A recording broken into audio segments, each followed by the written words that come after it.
One of the things Peter and I were aware of when we took the job as heads of DC Studios was a certain minority of people online that could be, well, uproarious and unkind, to say the least. In other words, I didn't think that. I knew he'd hate it, and that's why I did it.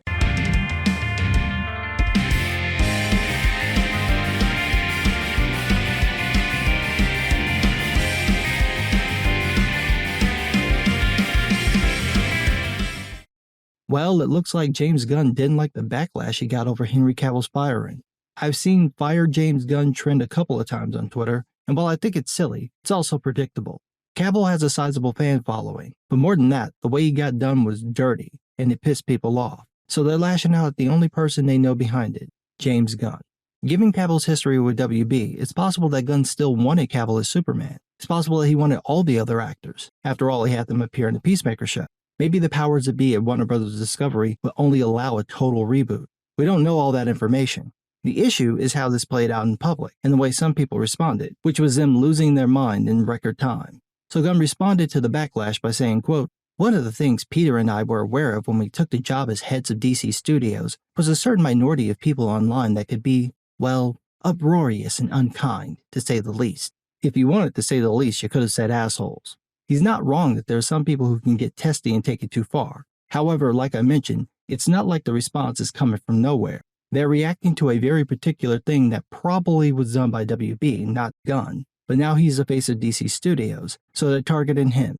I agree that it's unfair. I'm just explaining why it's happening. He went on, quote, "Our choices for the DCU are based upon what we believe is best for the story and best for the DC characters who have been around for nearly 85 years. Perhaps these choices are great, perhaps not, but they are made with sincere hearts and integrity, and always with the story in mind.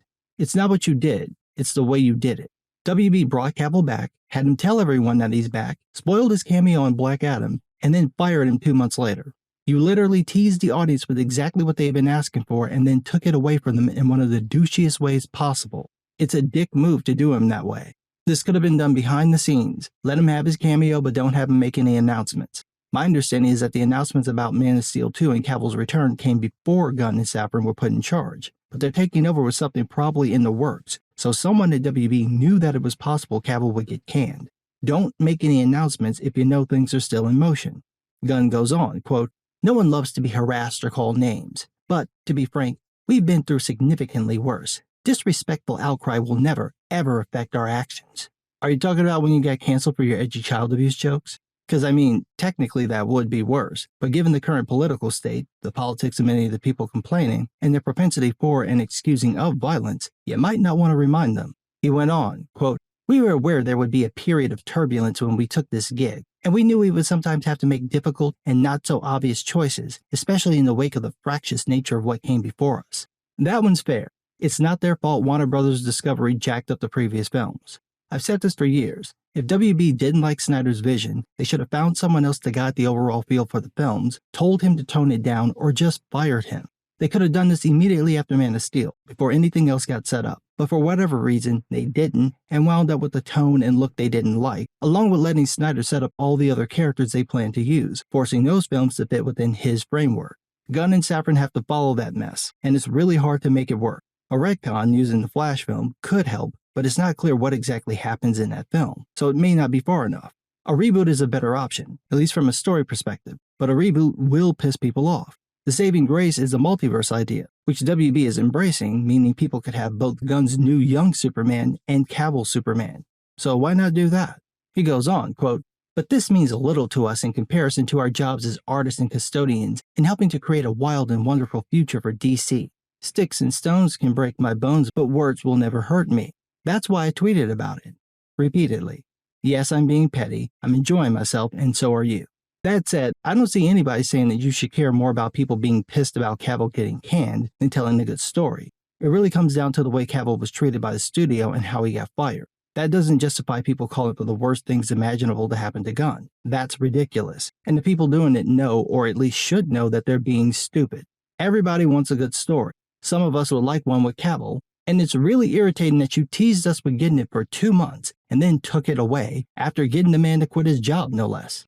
Then this other person comes in and says, quote, Who knows if it's true, but recasting all the DCEU main characters but keeping some will be interesting how Peacemaker and Suicide Squad characters/actors live on, particularly when they have all interacted together. And Gunn says, quote, I keep seeing posts with this untrue theory. We're not recasting everyone except the Suicide Squad.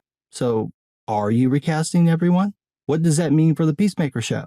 Is it done or is it still on? If it's still on, how could you continue from the first season when you've nixed the world the show takes place in? You see the issue. People are confused about whether everything's getting ditched.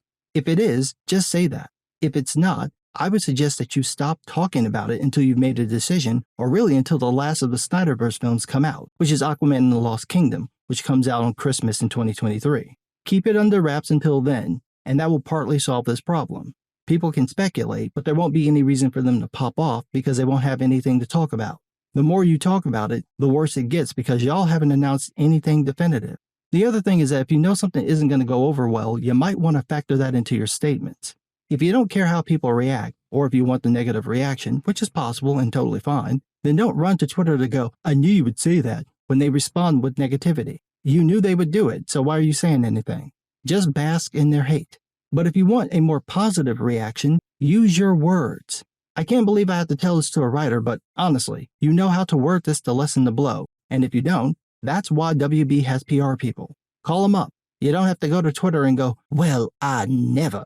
Yes, you have. Stop damseling. Fans of DC films have watched WB jack up the franchise for a decade, so they're going to be a little testy with any changes. Let them vent. And if these people are still doing this 4 months later, then you can light them up.